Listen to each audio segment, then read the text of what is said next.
Hydrogen bonding.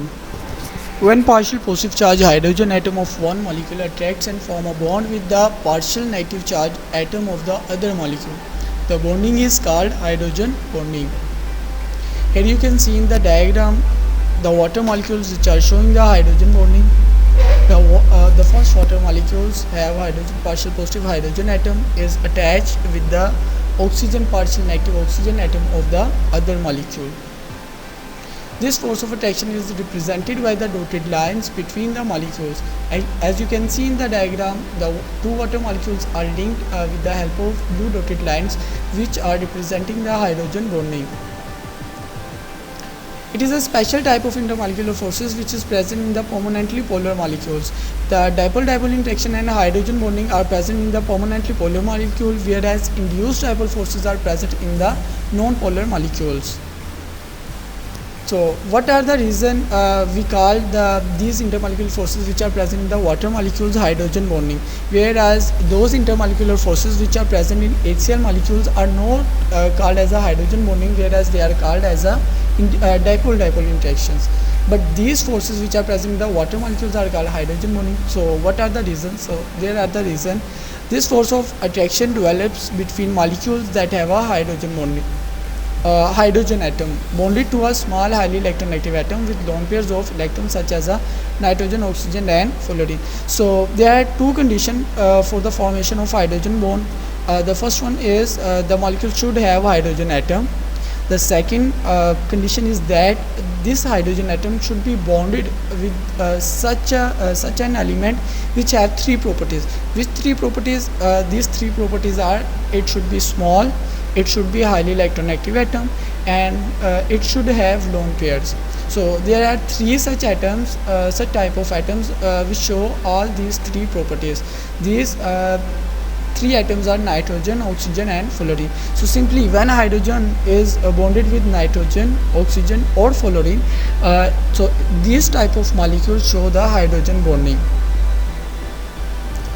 When hydrogen atom makes bond with highly electronegative atom, either with nitrogen, oxygen or fluorine, hydrogen atom gets partial positive charge and electronegative atom gets partial negative charge.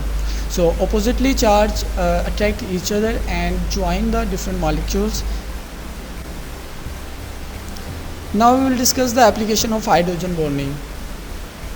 Hydrogen bonding affect the physical properties of the molecules, such as the boiling point of molecule and the floating of ice over water is also the phenomena of hydrogen bonding. The boiling point of water is 100 degrees centigrade and that of alcohol is 78 degrees centigrade. So the boiling point of water is greater than the boiling point of alcohol. Why? It is due to the presence of the hydrogen bonding in the water molecule.